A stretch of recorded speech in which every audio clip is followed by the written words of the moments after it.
Yo, what's going on? It's your boy, Big Wavy Roy Johnson here. Hello everyone, this is the interview queen Alicia too. This is the infamous Cameron Solis. This is the professional Nathan Cruz. This is Benji. This is the Callahan Death Machine in the draw, and the face of Impact Wrestling, Sammy Callahan. The one and only chocolate Thunder Willie Mack. This is Shreddy Breck, aka Mr. Clangin' and Bangin'. And you're listening You are listening to You are listening to Broken but Glorious. Broken but Glorious. Broke but glorious.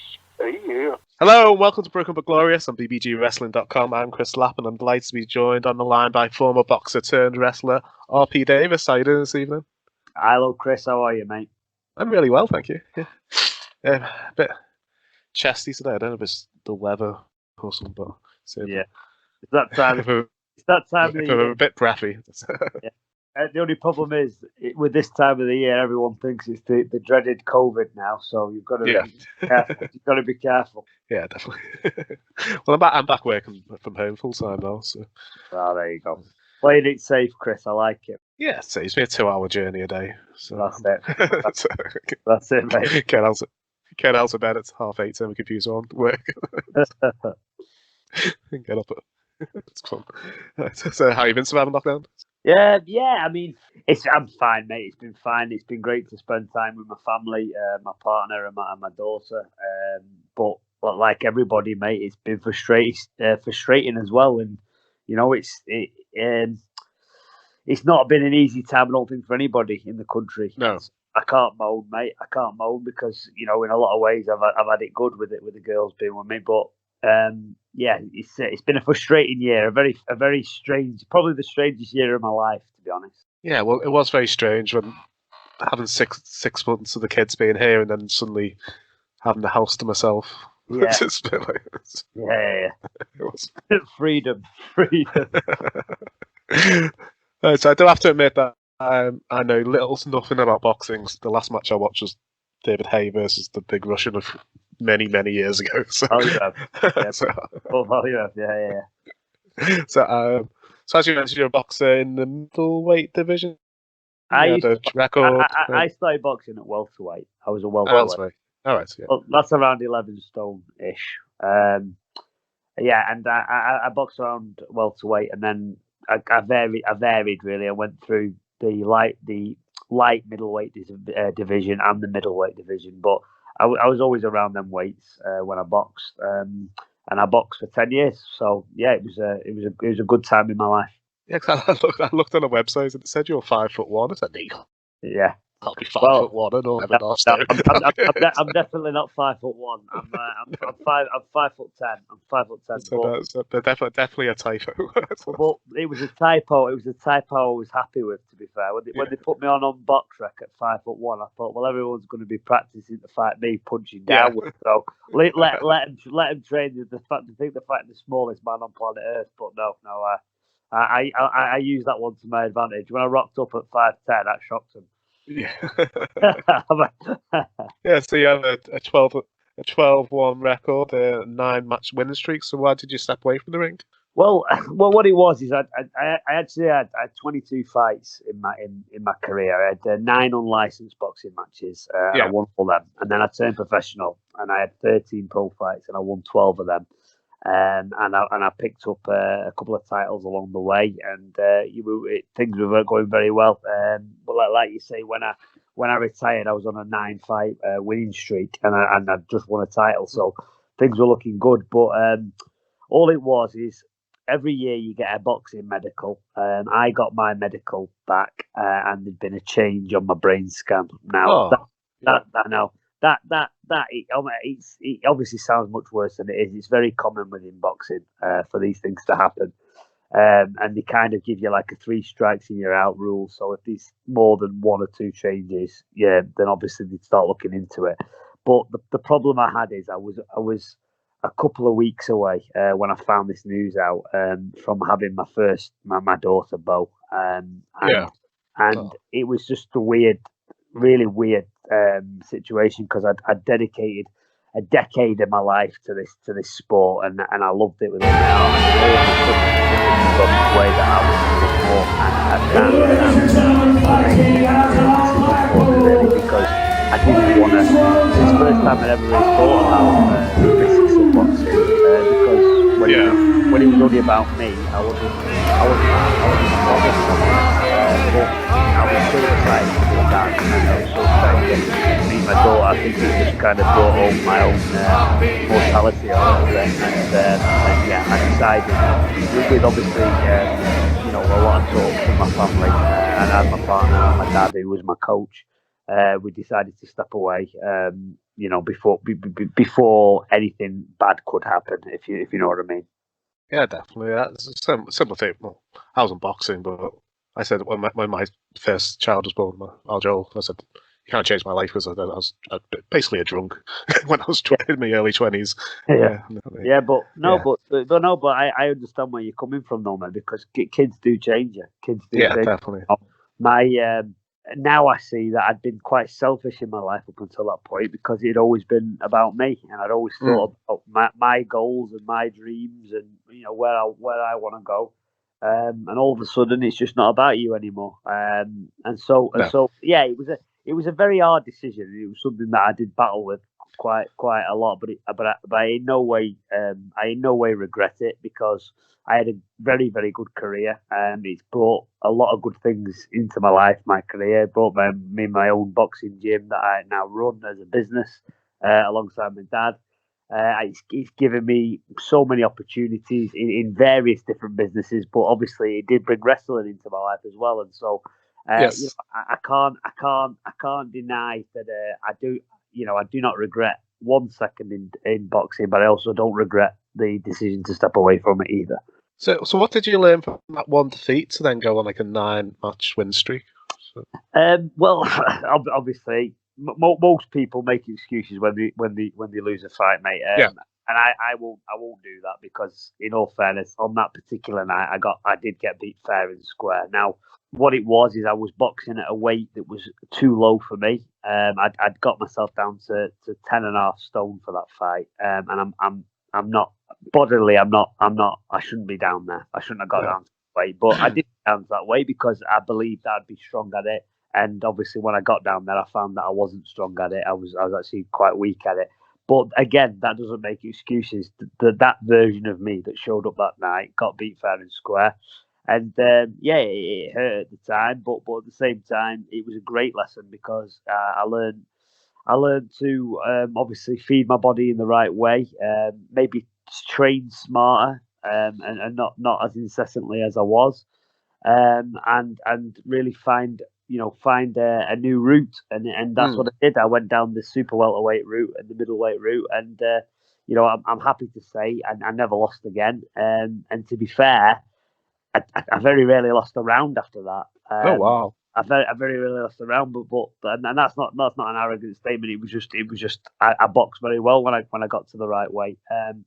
But again, I think as well, I did become better after a loss because I think falls are made they're there for you. I think to try and teach you to get better.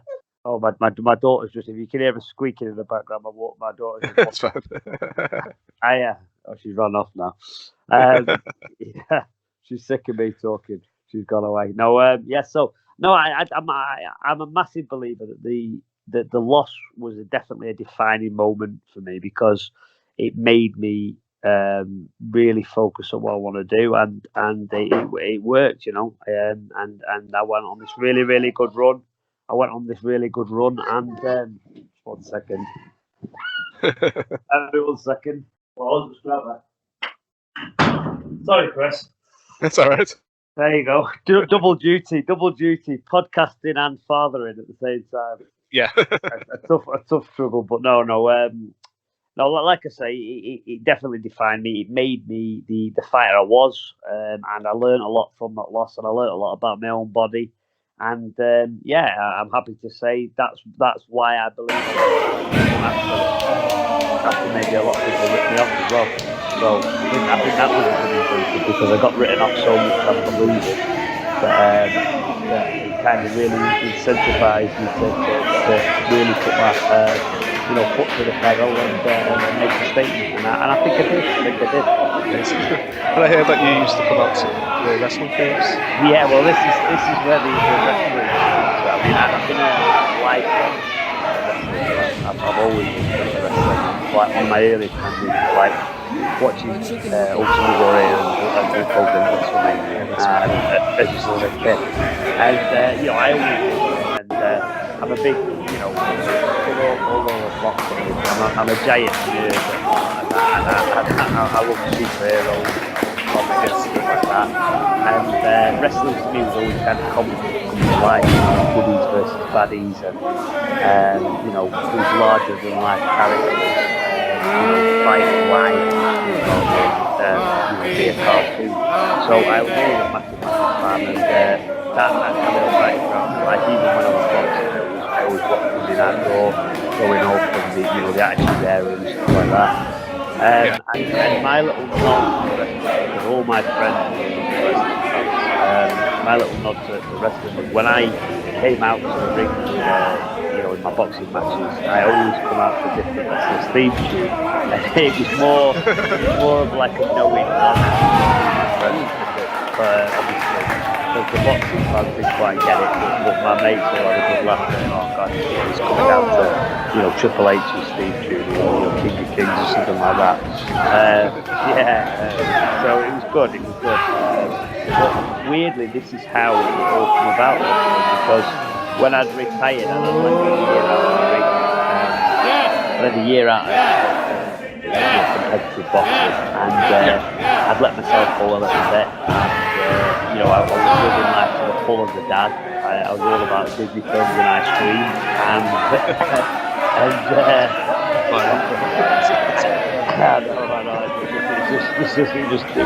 it was the life that I got a call. I got this really great call from an old friend of mine called Johnny Brannigan. Now Johnny knows grandpro wrestling. He's got quite a few times in the podcast over the years. Yeah, he's a great man, Johnny. Good man. He's been a personal friend of mine. He rang me up and Ryan, how are you, lad? I know you're kind of. But did you ever think about maybe having a wrestling, getting involved in wrestling? So I kind of laughed at him, and said, Johnny, you might just tell me 12 stone. What? I haven't ever fought wrestler. And he said, so what could you do? I said, what could you do with me? And he said, mate, you've been, a legitimate professional fighter. What can you do with you? You've got a big following from the boxing. There's a lot of things, but it's just when you want to go down that road that I know you've always been a big fan. So I put the phone down and big think about it, and I thought, you know what, this could be exactly what I need, because although I was living a very comfortable lifestyle with my daughter, I'd lost a lot of what I always was, and I'm not me unless I'm training or unless I have a goal, and I was goalless for a long time, and so this was, it felt like a real kind of pivotal moment of an opportunity again to do something for myself as well, which I had for over a year. So yeah, I on it, and I've never looked back. And it's one of the best decisions I ever made, because I absolutely love it. Yeah, I guess it's a completely different mindset when you're trying to train to be a boxer compared to wrestling. Was it difficult to adjust to it at first? Because going from, I'm not saying you really want to hurt this person, but you're really hitting this person, to making it look like you're hitting this person, but you're really protecting the person. Yeah, well, I mean, it was completely different to anything I'd ever done. But in no way was it easier than what I'd ever done. In some ways, it's the hardest thing I've ever done. Because obviously I was fully aware of how wrestling worked, or I thought I was fully aware of how wrestling worked until I actually started doing it, and then I realised the difficulty of it, the skill involved, how amazing the athletes that do it are, and how incredibly gifted they are. And so yeah. it was a massive transition. I've got to say, a massive transition. But as I say, I was lucky when I started out. Johnny not only obviously got me into it, he helped train me. He was my first and my main trainer within the wrestling world, and he really helped me. He brought a lad at the time, a friend of mine now as well, down, and we all worked together and tried to catch me up as quick as possible, because obviously I was under time stress when we made the decision to go ahead. I didn't have to, I was 30, still older than 32-year-old, and I didn't have 2 years to train to then, have a match and whatnot. It was literally, I started training, and within, I think it was like 3 months, I was on a show. And oh wow, yeah, I didn't actually wrestle within 3 months. I did. We started the storyline angle from 3 months later. But I was training on the job, if you will. I was trying to learn while getting involved in these shows and whatnot. And I ended up having my match. I think it was about 5 months after I started training. My first match. So it's all been very, very fast forward and learn as quick as I can, and learn obviously the bits that mattered for certainly for that first match anyway. First. And yeah, it was an unorthodox way, I think, of learning the game, but it's been very, very enjoyable. Yeah, how did you find adapting to like the performance side of the sport? Yeah, again, it's been a massive challenge. I mean, I've enjoyed it. The thing is, I love wrestling, and I always have. And this has made me love it more, I think, because now I really appreciate, what actually goes into it. And of course, for Johnny, I certainly didn't want to let Johnny down, because I knew he took a big gamble on me. And also, I knew I'd bring a lot of people to watch me because of my boxing, my boxing days and the following I had there. And I didn't want to let them down either, because I knew it was a different environment. And they used to go into boxing matches to watch me, and we all know it's very different. A wrestling show is a completely different entity. But I wanted him to leave and really enjoyed it. Enjoyed the show and want to come again. And thankfully, I believe we did. Well, we 100% did, because they've returned every time since, and they've come in more numbers as it's gone. So yeah, amazing! It's been good. It's been good. Was there a wrestler you wanted to mold your style around when you started training? No, not really. Because I mean, when I grew up, I was a giant Stone Cold Steve Austin fan. I mean, he was like he was the when I was growing up, he was the peak of the Attitude Era, and he was just everything. That he was everything that was cool to me. You know what I mean? My 5-year-old son decided Stone Cold Steve Austin's his favorite wrestler. Don't know where it's come from. No, it's a very solid choice, Colin. It's a very solid choice. No. But I've been a fan of all the a lot of the top names. Shawn Michaels was a massive favourite. I used to love Macho Man, Randy Savage. Oh, he's my favourite. I love all those guys. But in terms of modelling myself on anyone, I've not really, no. Because in effect, my character is Rocky, if you will.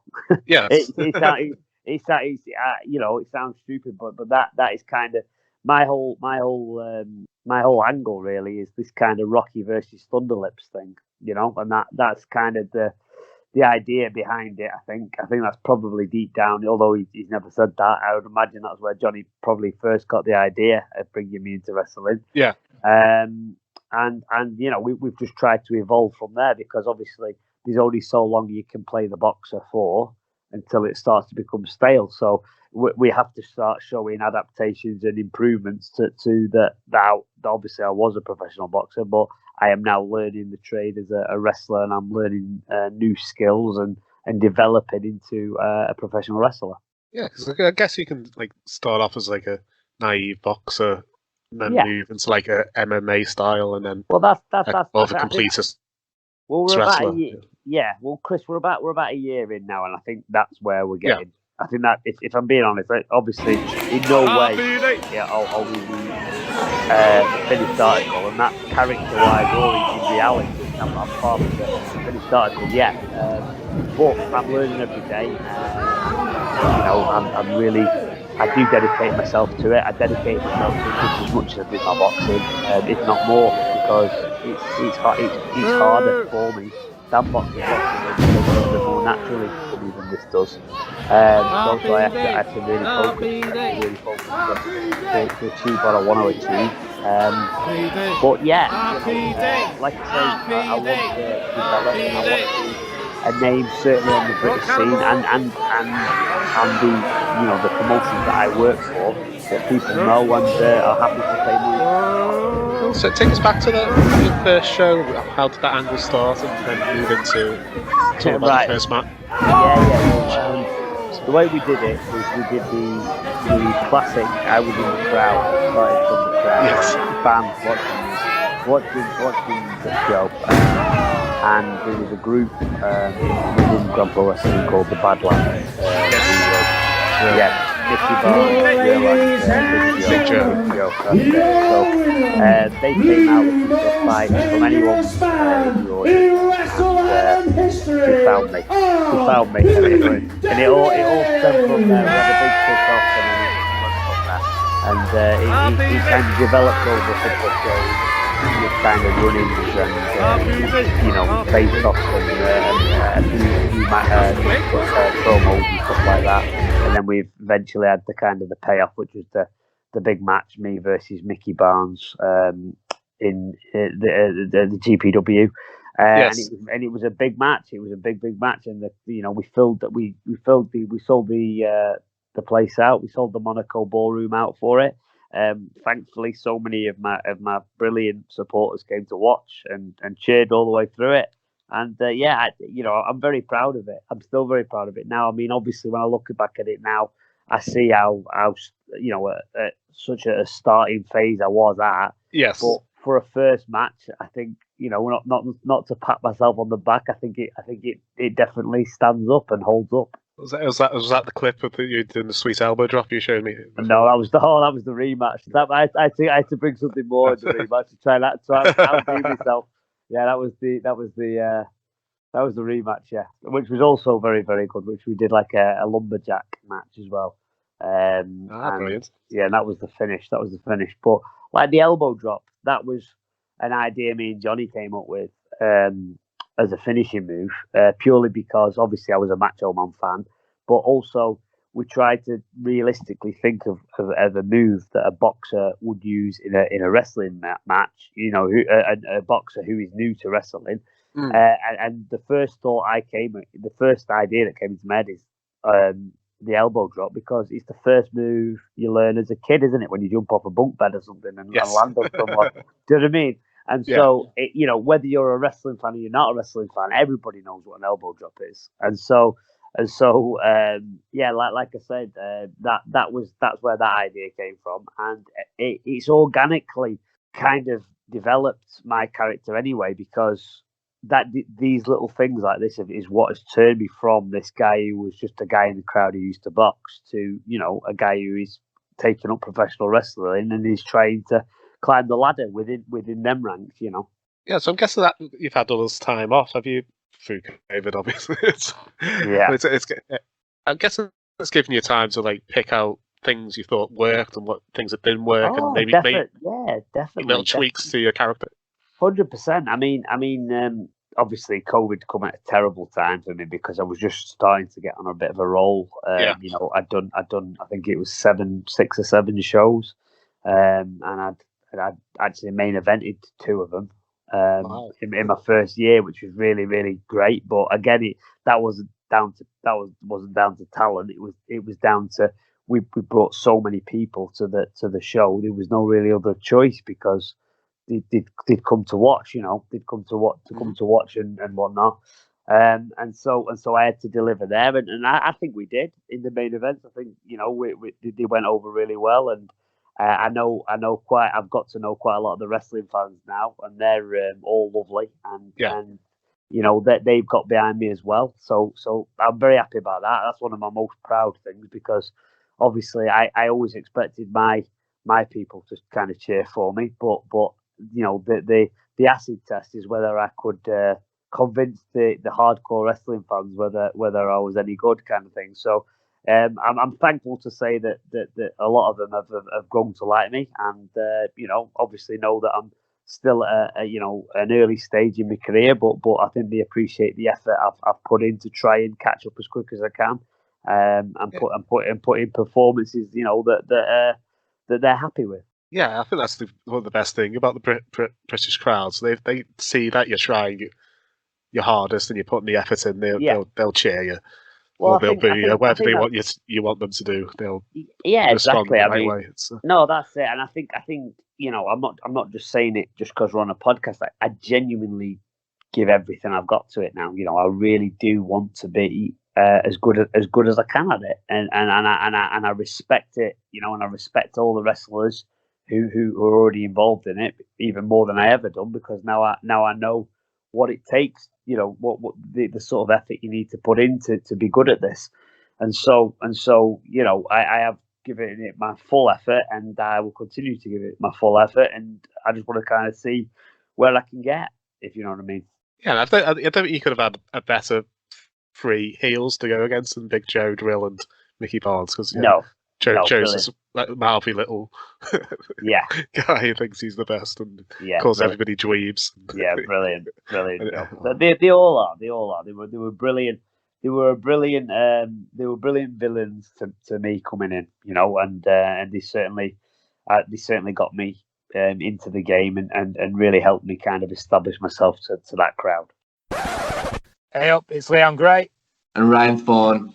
Together we're made to last, and you're listening to Broken But Glorious. I'll go quickly back to boxing. You're still active in the sport in a way because you're training your own gym. Yeah, I own my own gym. Me and my dad, as I said, my dad was my coach, and when I retired, we already had a gym, and we then kind of repurposed it for training people around my area, and the whole aim and the whole kind of point of the gym was it was kind of for everyone. That was the plan. Oh wow.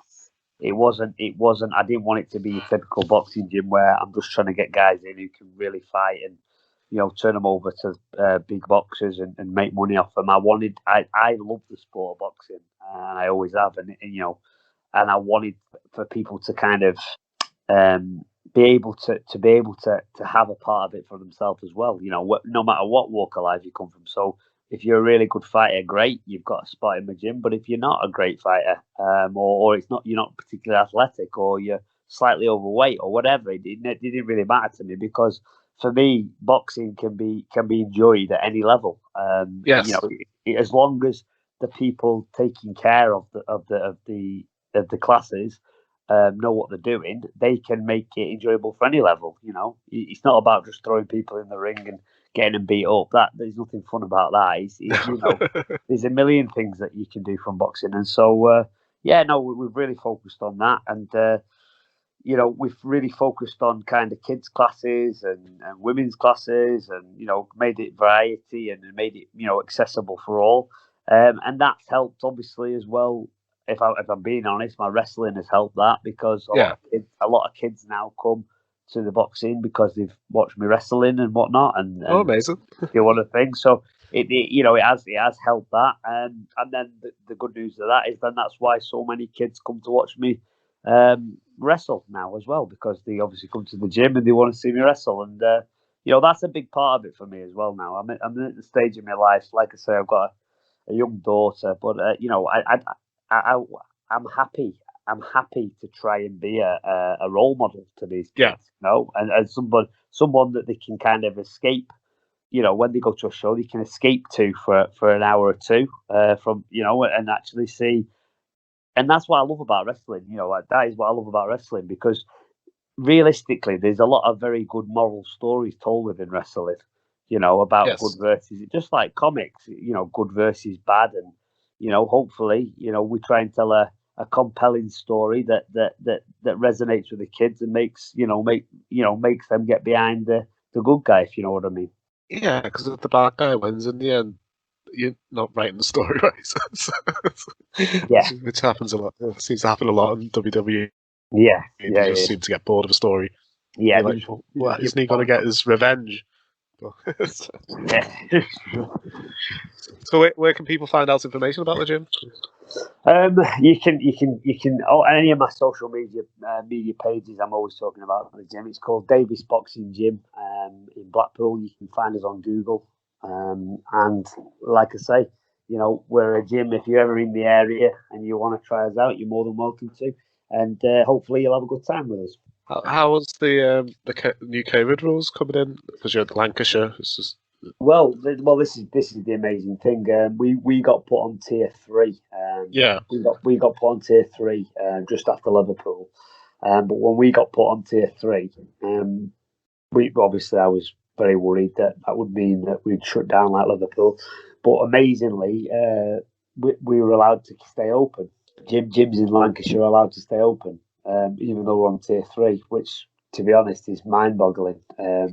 Because it's mind-boggling because don't get me wrong, I'm happy about it because it keeps my business open. But if it was the other way around and Liverpool were allowed to keep their gyms open and I got fined for opening mine, I'd go balmy, And so I fully understand and appreciate where the people of Liverpool are coming from and Merseyside who are arguing it. But I have actually watched the news today, and apparently as of Friday, this Friday coming up, they are going to open gyms in Liverpool, which to be honest is justice because they deserve that. They deserve that because there's no reason why on the same tier the rules should be different. I don't understand how they can be different rules. They're on tiers. Seems to be all. The whole thing. I'd be interested to give the fines back. I could do a whole podcast with you, mate, in regards to my thoughts. My thoughts on this whole palaver. So it's probably best I don't talk about it.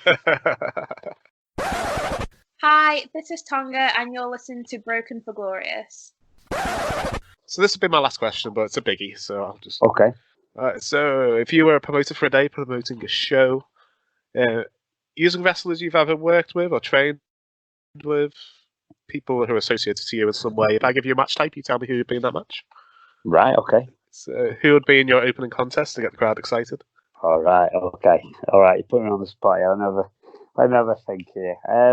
God, there's so many people as well that I would like to. Right, okay. Well, I'll cheat. For the first opening match, I will start it with an 8-way ladder match.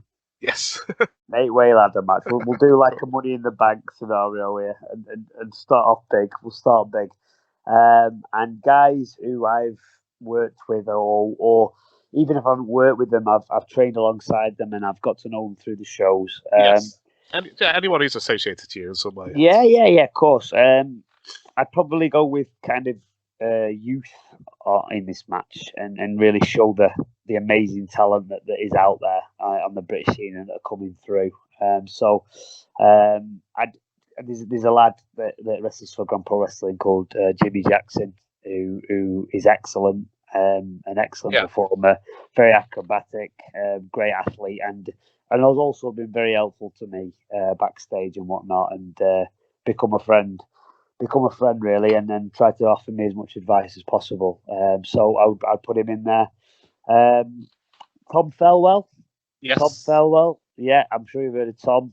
Yeah, we had him on 2 weeks ago. Oh, did you? Lovely lad, Tom. Lovely lad. And I do think he's got a really bright future ahead of him. Got a great look. He did something similar to you, and he put about 10 people in his first match. Did he? Oh, that's right. I thought I was being clever. Obviously not. That's it. Obviously not. A lad called Scotty Rourke. Yes, Scotty, I've heard really good things. I've never seen him live yet. He's brilliant. Yeah, he's brilliant. I was in a battle royal with him actually. I was in a battle royal with him on the Fight the Good Fight show, charity show that we did for the mental health charities, and he was excellent. And again, a lovely lad who I've got to know. My 5-year-old loves that battle royal because a dinosaur comes out halfway. Yeah, that's it. That's the one. Yeah. Unfortunately, I never tangled with the dinosaur. I was out before the dinosaur come along, but yeah. Again, another guy who's been very helpful to me backstage is a guy called Rio at GPW. Again, very athletic, got a great look.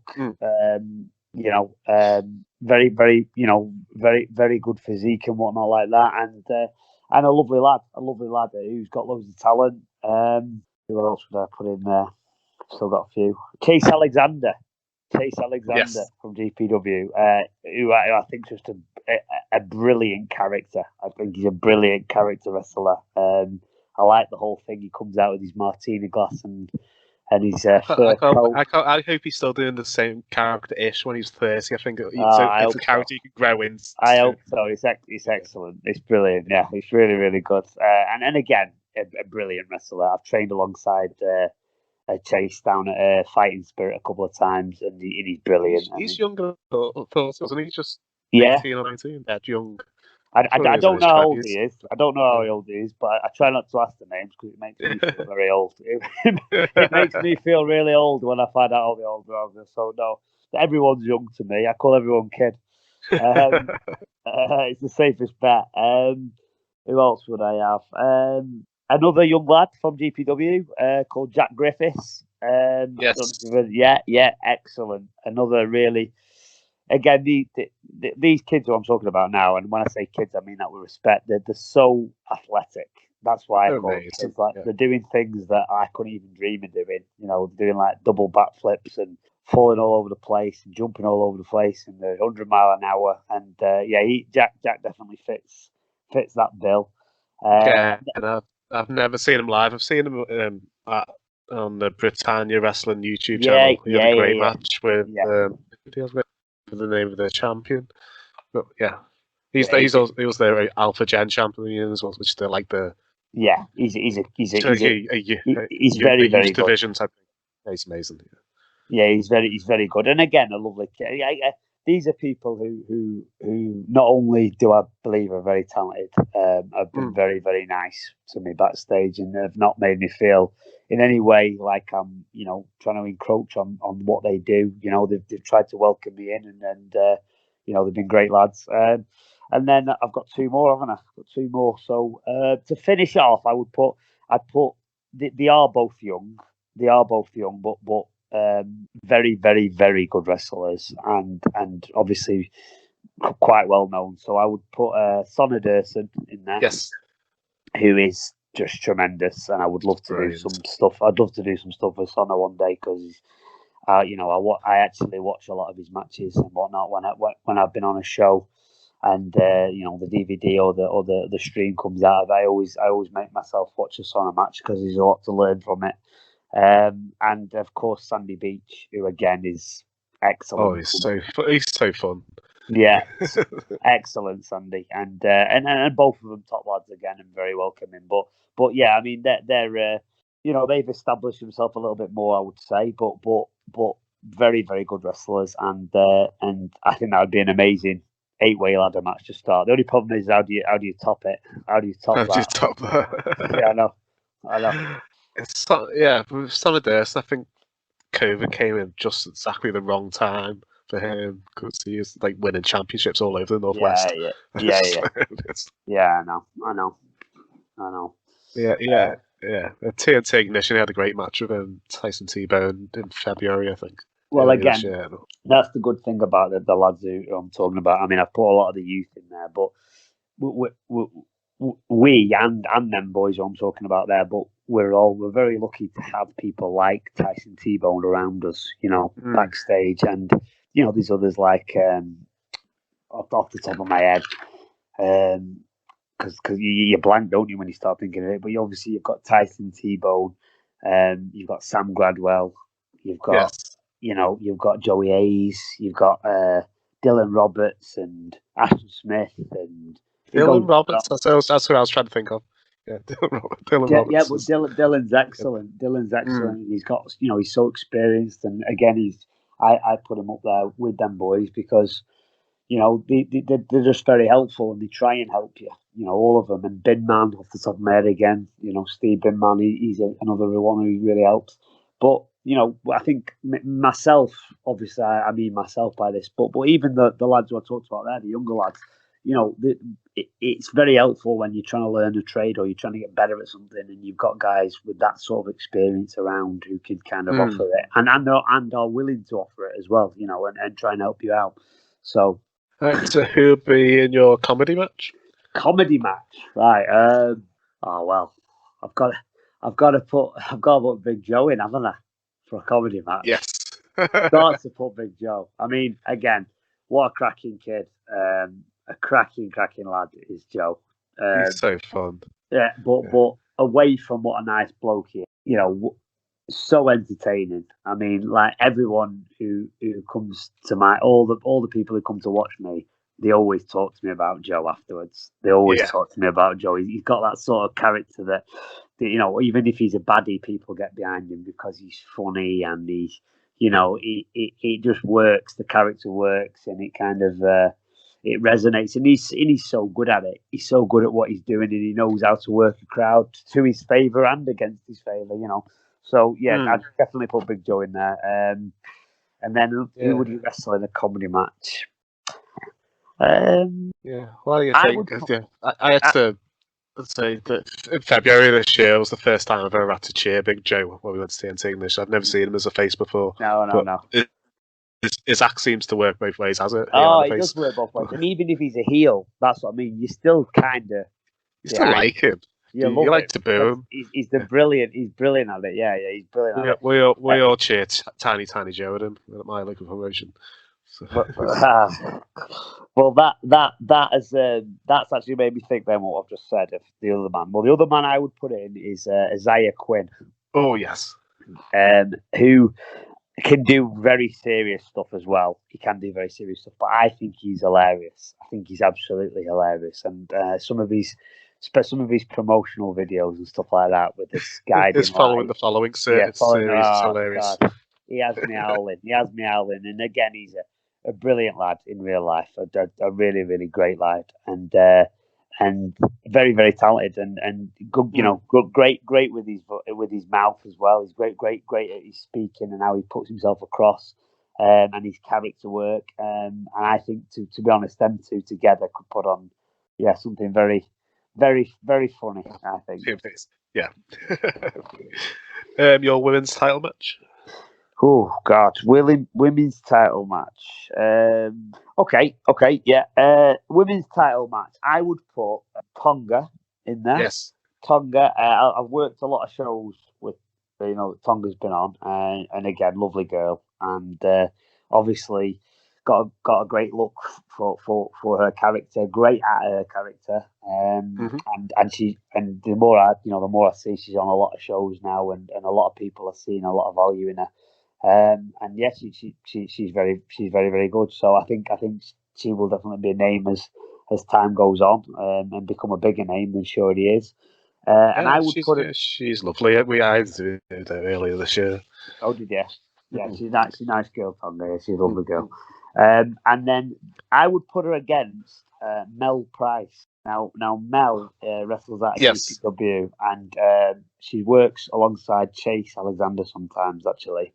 And again, I think she's brilliant. I think she's absolutely brilliant.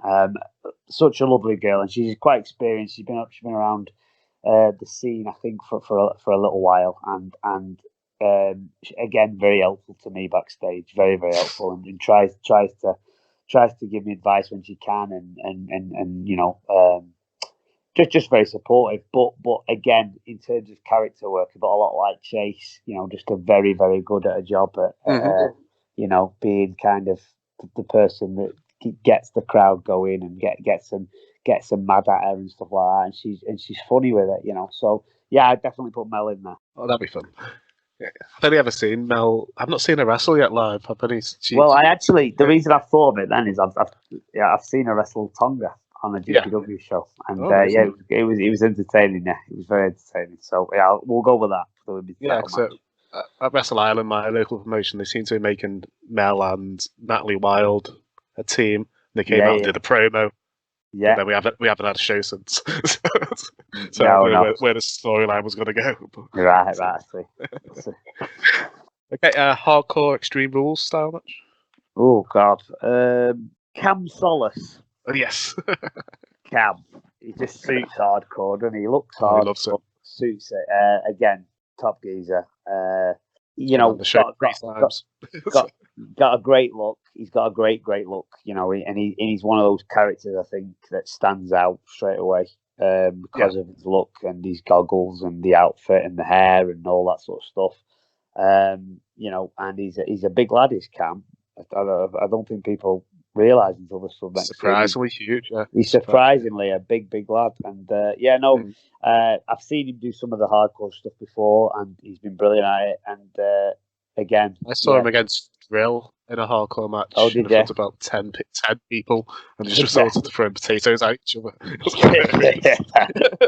I'll have to find that somewhere. That sounds my sort of street. That. Yeah, and I would put him. I think on Drill's YouTube channel. I think maybe, or was it Cam's YouTube channel? I've seen it somewhere. I've seen videos of it. So. I'll have to find it. And I would put him against. I'd put him against Rick Marcus. Ooh, I've not heard of him. Marcus. Now Rick, I've worked on the same show as Rick on a company called In and Out Wrestling. Who were fantastic, and they've actually just closed down. I've got it. They closed down so I could go. Doing this, I think there's a lot to do with the speaking out movement and probably COVID as well. But you know, they were such lovely people who ran that company, and it's very sad to see him go because I was looking forward to doing more with them in the future. But like I say, I met Rick through them, and he's become a very good friend of mine through wrestling. But again, a phenomenal look to him. Looks a big hard man. Looks a big hard man. Scary looking guy. But a very solid wrestler. You know, big. I think certainly in a hardcore match or anything sort of grudge match like that, I think he could play a pivotal part.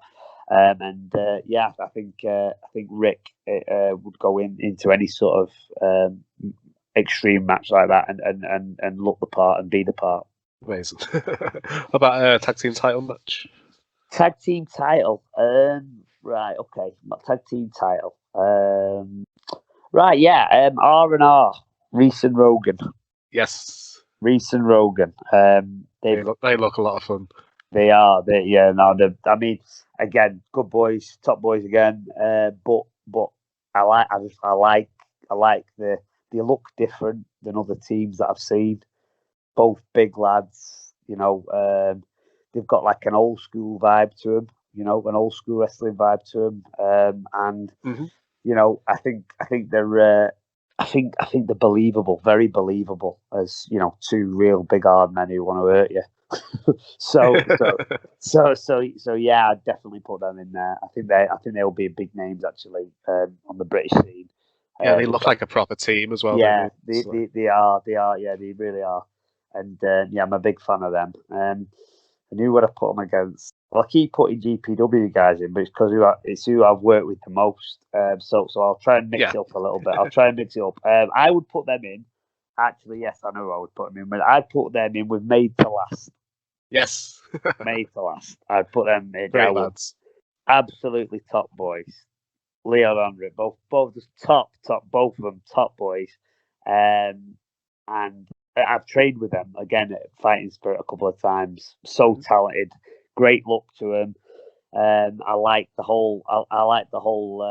You know, the gimmick that they've got, and they get over the crowd. And I've watched a couple of the matches, you know, via the internet and that. And really, really, I think they'll be big names, big names.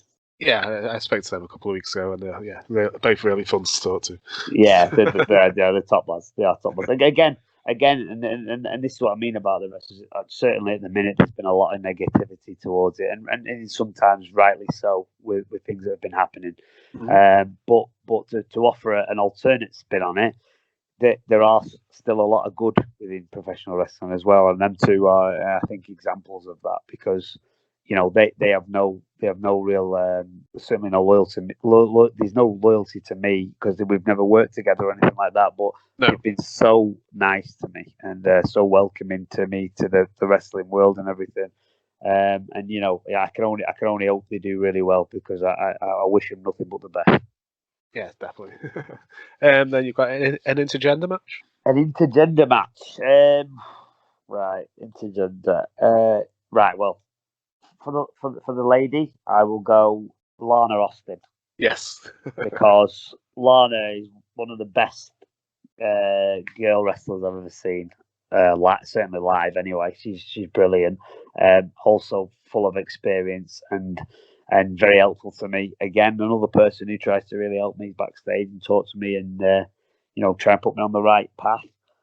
She's come on so much in the last 2 years, I reckon. Yeah, she's phenomenal, and the reason I'm putting her in is because I've actually watched her in quite a few intergender matches, and she's always so good in them and looks so believable and does things that are believable to the crowd as well. That she's competing with the men and beating the men, So yeah, I'd put her in there, and I'd put her against. No, I would put her against Mickey Barnes. I'd put her against Mickey That's Barnes. interesting. Right, and I'll tell you why.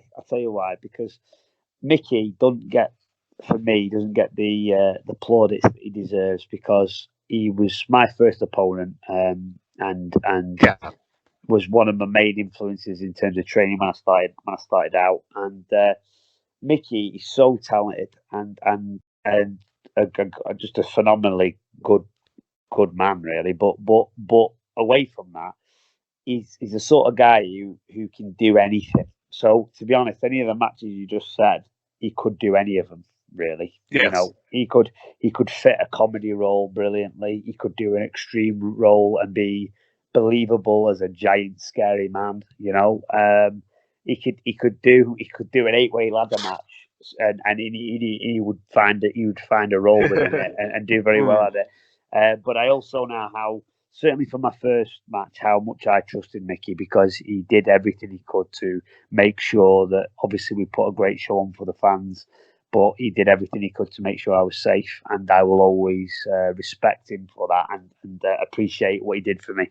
And I have no doubt whatsoever that the reason that them first two matches went as well as they did was because of Mickey, and he made me look as good as he could, and so yeah, I put Mickey in there because I think he could make any match good, any match good against any opponent, and I think him and Lana he could make very believable, even though there's the giant size difference and everything like that, because Lana's so good. I think he'd find a way of making that just an excellent match. Yeah, two people I've only ever seen live once. I saw Mickey at Mega Slam Wrestling. Yeah. Against Styx, I think. Yeah. He was going for the Mega Slam Championship, and I saw Lana. It was Brit Rest versus Impact Wrestling, and it was Lana versus Sue Young, and it was match of the night. It was amazing. Yeah. Brilliant. Your main event. So. Right, main event. Right, I think I know. Wait a minute, am I allowed to be in the main event or not? It's your promotion. It's my dream card. I can be in the main event. I'm making myself in the main event. That's right, I am. Yes, I am. No, to be fair, even if I couldn't be in the main event, I would put these two guys in anyway. So yeah. I'll make two main events, and I'll wrestle both of them on the same night. So if it's for the title match at the end of the night, and we've filled the room and the crowd are going wild, if I'm wrestling a fellow babyface, the match I want one day, 100%, and I do think it would be really good, and especially with my crowd being there and the location of where it would be Joey Hayes. Yes, I would love to wrestle Joey. Again, one of the most helpful people I've met in wrestling so far. Always has time for me. Always tries to offer me help and whatnot. But away from all that, modern British legend already. He's brilliant. But I mean, away from what away from what he's helped me, he's an excellent wrestler, excellent, and he's so over with the Monaco ballroom crowd.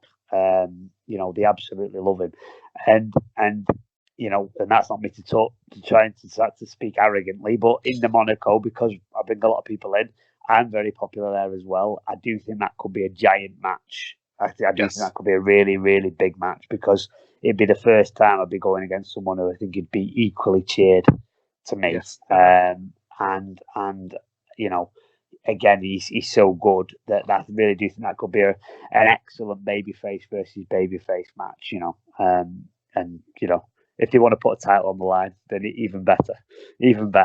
Yeah. Brilliant. And then again, if it was the same match again, but I was going against the heel, I would put Sam Gradwell in there as the villain. So it's either RPD versus Joey Ace, RPD versus Sam Gradwell, or if I'm not allowed to be involved in the match, we'll have Joey Ace versus Sam Gradwell because again that'd be amazing as well. So the reason I would pick Sam is because you know one of the biggest influences in my wrestling is Sam. You know we've become good friends over the course of my career. And he's from Blackpool. He's from the same area as me, and he's been, you know, so helpful. And we've travelled up and down the road together, so training and stuff like that. And he's always willing to help me out. But again, if we're talking character, a phenomenal wrestler and a brilliant heel. And I do think, in terms of storyline potential, the whole Blackpool versus Blackpool thing could work.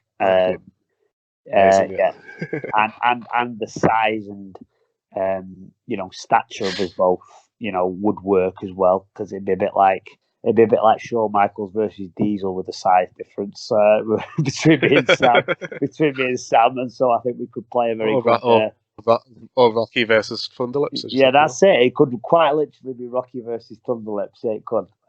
Yeah, but no. I think Sam's excellent. And I try and listen to him as much as I can. Him alongside Johnny and whatnot have been major influences on me, and so yeah, I'd put Sam in there as the heel or Joey as the face, and that's a great main event. That's great. Yeah, I think that whole card's really great. Do you think? There you go. Yeah. There you go. Apart from me putting myself in the main event, yeah, it's been brilliant. It's surprising amounts of people put themselves in the main event when I ask them. Exactly. No. If I'm not putting myself in, it's Sam versus Joey. Then it's an excellent card. Oh yeah, so many people. So many friends of the show in that card as well, which I'm really happy about. So. Oh, good. No, they're all top. So this is where I'd usually ask. Yes. So this is where I usually ask where can people see you in the near future. But have you got any? Yeah. Well, I mean, there was meant to be another GPW show in November, but Johnny's very, very caring towards his fans, and I know he won't do it unless it's safe, and I know that, and so I'd highly anticipate we're going to go to 2021 there. Johnny's more or less told me that, but I think he's just waiting on the confirmation from everybody else, really, but. Like I say, I think 2021 will be back, and I'll be on all the grandpro wrestling shows. I have got a few other promotions that I'll be wrestling for as well next year that have been all sorted out under the pipeline, but I would rather not say them just yet. That's fine. There's a few exciting new options I've got now, which is cool, and it'd be nice to work for a couple of new promotions. And I do a bit of work for Pinfall Wrestling as well, which have always been really good to me, really, really good. So yeah, I should be in more places next year, hopefully. If everything goes well with this COVID, I should be a little bit more active next year. Yeah, it's just lock us down for 6 weeks and then it'll be gone by Christmas. That's why. Give us do full lockdown again for 6 weeks. Definitely. I mean, I think the reason I'm excited for next year is because. Although obviously, you know, working for GrandPro is a dream, and then I've got a couple of other little ones. Well, I say little ones, a couple of big promotions that I'm going to be doing a little bit of stuff for. But with me, I think I'm a little bit different because of my age and me getting into wrestling the way I have. You know, I'm not trying. I don't really want to be on every show, and I don't really want to be, you know, everywhere all over the country all the time. You know, what I would prefer to do is like I have with GrandPro, is build good relationships with a certain couple of really good promotions and run with them and get to know their fan base and and really do the best I can for them, if you know what I mean, and try and bring in as many people as we can for them and and be successful that way. I think that'd be my aim. That is my aim. To kind of maybe not do as many shows as you see a lot of people on, but the ones I am on, I make kind of a meaningful impact on. Yeah, definitely. if possible, of course. Right, so before we go, do you want to promote your social media? Yeah, I'm on Twitter as RPD Fire. I'm on Instagram as RP Davies, and I'm on Facebook as RP Davies. You can find my wrestling page on there. And yeah, I just really appreciate you having me on, mate. It's been a good chat. Yeah, I've really enjoyed it. Is the gym have a website? Or, you can find us on if you go on rpdboxing.com or you go on Davies Boxing Gym, you'll find us on Google and we go straight to the website there. Cool. Yeah, I put links in the description below the interview, so Brilliant. if anybody wants to find anything. So I've really enjoyed speaking today. I'd love to have you on again in the future. No, 100%. Hopefully after I'll come back on midway through next year and we'll have a bit more momentum behind us rather than all this. Amazing.